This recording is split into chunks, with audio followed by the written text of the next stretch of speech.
Il y a maintenant plus de 3000 ans, sur la Terre vivait un homme très sage. C'était estimé à l'époque que c'était l'homme le plus sage de la Terre. Jusqu'à aujourd'hui, ses écrits et ses dires sont parmi les références les plus sages de l'histoire. Cet homme, à son époque, il a dit ceci, et ce qui est encore très valable aujourd'hui, cet homme a dit ceci: « Vaut mieux être dans la maison du deuil que dans la maison de joie. » Il a encore dit que le cœur de l'insensé, il a dit que le cœur de l'insensé est dans la maison de joie et le cœur du sage est dans la maison du deuil. Pourquoi est-ce que cet homme a dit cela?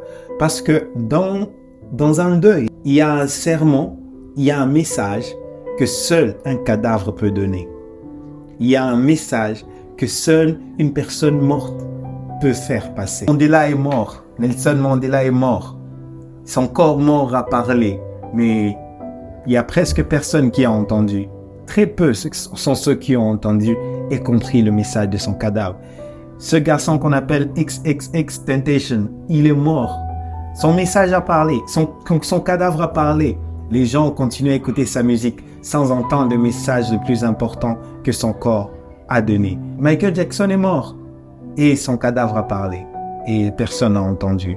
Vous savez le message qu'un cadavre donne, que seul un cadavre peut donner? C'est un message très important pour le vivant. Ecclésiaste chapitre 7, verset 2, il était en train de dire: « Vaut mieux aller dans une maison de deuil que d'aller dans une maison de festin. » Que dans la maison du deuil, il y a un message pour tout être humain.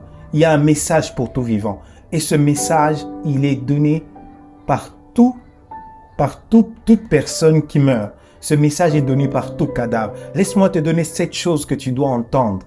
Que ces cadavres, ces gens, peut-être des gens qui étaient proches, ou ces gens même que tu ne connaissais pas, que tu ne connaissais que de loin. Ces gens que certains idolâtraient, ces gens que certains adulaient. Mais aujourd'hui, ils sont morts. Et laisse-moi te dire ces messages que ces cadavres te font passer. Le premier message que les cadavres font passer, le message que tu aurais dû entendre lorsque l'acteur de Black Panther est mort, le premier message que tu aurais dû entendre, c'est que le temps, c'est ton plus grand actif. Tu as du temps maintenant. Sache que c'est ton plus grand actif. Le temps que tu as vaut mieux que l'argent. Le temps que tu as, il vaut mieux que tout ce qu'on peut te proposer comme bénéfice ou comme c'est l'actif le plus important. Si tu n'as plus de temps, l'argent que tu as, tu n'auras ni le temps de les dépenser, ni le temps de le gagner, ni le temps de l'investir. Le temps que tu as, si tu n'as pas de temps, tu ne sauras pas commencer une relation, tu ne sauras pas entretenir tes relations. Si tu n'as pas de temps, le poste que tu as, les responsabilités que tu as, tu ne sauras pas les assumer. Parce que le temps, c'est ton plus grand actif. Celui qui te vole ton temps, ton vol de ton plus grand actif. Le temps que tu as, tu dois l'utiliser sagement. Sache que sur la terre, le Créateur qui t'a créé, il t'a donné aussi un temps imparti. Chacun a son temps. Tu es né à une époque que tu n'as pas choisie. Tu es né dans un pays que tu n'as pas choisi.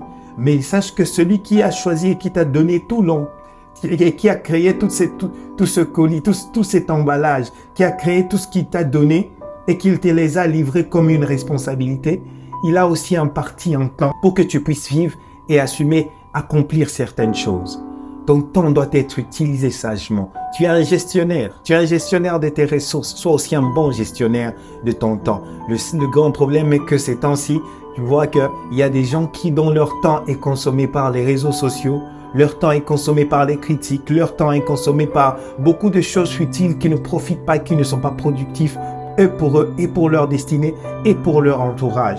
Sache que ton temps, c'est ton plus grand actif. Si tu le perds en regardant TikTok tout le long de la journée, tu es en train de perdre beaucoup plus que de l'argent. Si tu le perds en passant ton temps à regarder la pornographie, oh mon frère, tu es en train de perdre beaucoup plus que de l'argent. Tu ne sauras pas le récupérer. Écoute, ton temps, c'est ton plus grand actif. Le cadavre, lorsqu'il est mort, il te rappelle que lui aussi, il était jeune. Lorsque tu le vois, c'est en train de te rappeler que tu marches à rebours. Donc, c'est que il y a un compte à rebours qui est en train de te rappeler que ton temps aura bientôt arrivé.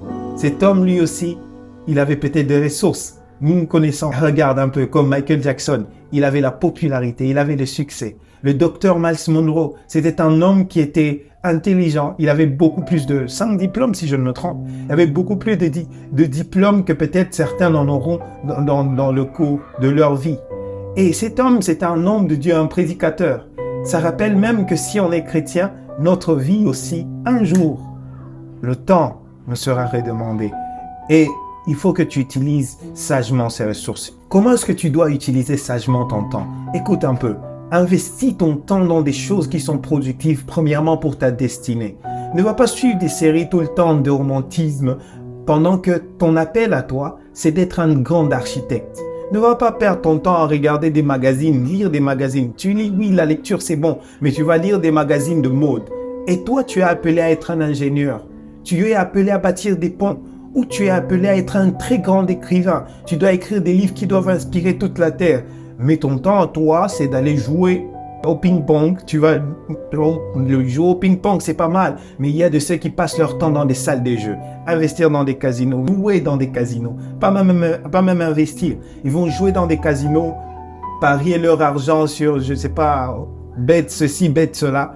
Ils vont parier leur argent et pourtant, ils doivent écrire et inspirer. Passe ton temps, investis ton temps dans des choses qui seront productives pour toi. Investis ton temps dans des choses qui investissent dans ton esprit pour que ce qui sera dans ton esprit puisse être réinjecté dans ton temps pour ton plus grand bénéfice. Mets ton temps à profit pour investir dans trois autres choses principales. Investis dans ton esprit, investis dans ton âme et investis dans ton corps.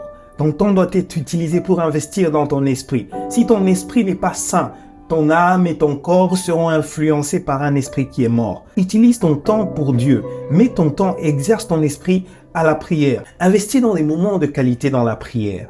Investis dans des moments de méditation. Ton temps, tu dois investir des moments de qualité dans ta prière, dans la prière et dans la méditation de la parole de Dieu. Investis aussi dans ton âme, ton intelligence, la croissance de tes émotions et aussi dans ton corps. Tu dois passer aussi du temps en investissant dans ton corps. Et aussi comment maximiser aussi le temps que Dieu t'a donné. Ne n'utilise pas ton temps que le travail, en négligeant ta famille, en négligeant des gens importants pour toi.